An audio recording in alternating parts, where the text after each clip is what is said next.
Hello everyone and welcome to another episode of The Jamie Hughes Show. My name as always is Jamie Hughes and today I'm going to be giving you my review of Beast. Now if you want to keep up to date with all the latest movie news and reviews then make sure you hit that subscribe button. And as always with my videos, this review may include spoilers, so you have now been warned. Beast is an odd one. It's really odd. I enjoyed it, but it's very odd. It's very much a mishmash of styles and genres, and I liked it for the most part. It does have a few problems, but the main thing was I just felt exhausted after coming out of seeing this film, and I think that is more of a good exhausted than a bad exhausted. I think I was just like, ugh, I was mentally exhausted after the whirlwind of a story that this movie takes you on. But yeah, it's okay. It's okay.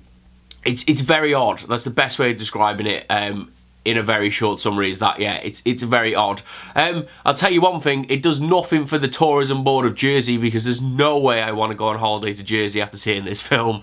But let's jump into this review, and yeah, the best thing about this film by a country mile is the performances of Jess Buckley and Jeremy Flynn, who play Moll and Pascal in this movie. They are absolutely incredible. Like, they made this movie for me. It's very much a lot of those two on screen a lot of the time, and they were both just so captivating and unhinged and very juvenile, very childlike in points, these performances. And yeah, they were great. Really can't say enough about how much I enjoyed Jeremy Flynn and Jess Buckley's performances in this movie.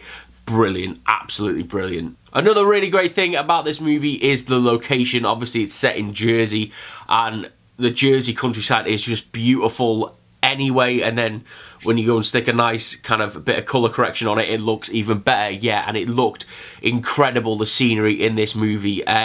It was picturesque in points, but also, which leads me nicely into a segue into my next point, is that what they did well in this movie, and they only did it a couple of times, which was a shame, is that they made it feel really unnerving and genuinely unsettling. And for a lot of this movie, it reminded me, not in any like kind of similar way storyline wise, but kind of the feel of this movie is that it felt very similar to The Witch. For those of you that have seen The Witch, you will know how creepy and unnerving that movie is, and there's just like an underlying feeling throughout this movie that like it's very unsettling. And for the very kind of the first half an hour, 40 minutes of this movie, I felt like that. I felt like I was watching The Witch again, because there was just this really underlying creepiness and unnervingness to this movie. And to go back to my last point, that tied in really well with some of the shots they used of the scenery. I think there was one that stuck out for me a lot, which was they had a wide shot of Moll's house and just this little creepy undertone of some, you know, creepy violin music, and it just held for that 1, maybe 2 seconds a little bit too long, and it just really added and built to that creepiness. But sadly, this movie just couldn't keep up with itself, I don't think, and it did kind of tail off in the film's middle act. It brought it back a little bit in the film's final act, and we actually got some resolution to this story, but I just think the film's middle really damaged this film, because it felt like it tried to shoot off and be too many different things. It was trying to blend genres too willy-nilly. Like, this film wanted to be a mystery, it kind of wanted to be a bit of a horror, it wanted to be like unnerving and settling and a thriller, but it also wanted to be a romance movie. And I think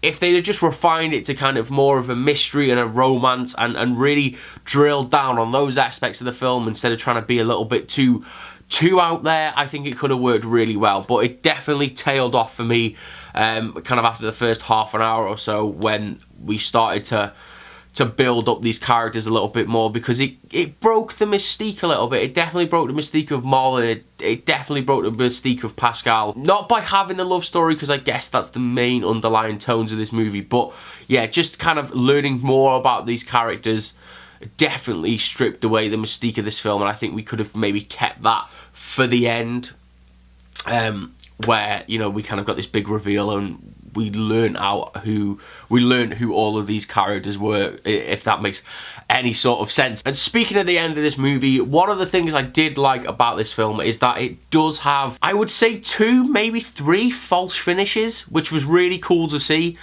So there is definitely a couple of points in this movie where I thought, right, this is ending and we're going to get a nice happy ending, which I was kind of expecting. But it definitely kind of shoots off a couple of times and it extends the story, and you peel a little bit more back, which was really cool to see. I was really satisfied with the ending. I don't want to spoil it for those of you who've seen the film. I thought the ending was really, really well done, and it just added again to that unsettlingness and that unnervingness.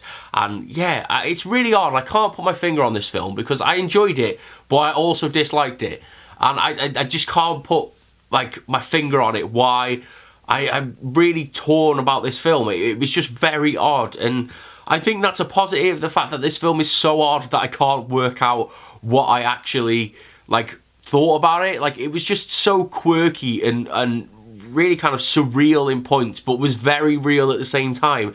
It's just really odd. Like, it was really, really odd, and I suggest you guys go and see this. I think it's out on the 27th of April. Again, I got to see this movie a little bit early thanks to Cineworld Unlimited. Boom. Not a sponsor, but yeah, if they want to throw some ducats my way, then they can. But yeah, go and see this movie because it's very, very weird, and I'd love to hear your guys' opinion on it because it is a very quirky, odd, and weird film, and I think in a nice way, I think it's the best of British cinema because it was, yeah, it was really, really just odd. And yeah, that's my review of Beast. So as I said, if you guys have seen Beast, let me know what you thought about it, as always, down in the comments below. And if you did enjoy this video and you want to keep up to date with all the latest movie news and reviews, then make sure you hit that subscribe button. I'm going to stop this video now because I'm not very well, as you can tell, and my voice is going to die any second. So thanks for watching this episode of The Jamie Hughes Show. I'll see you in the next one. Ta-ra!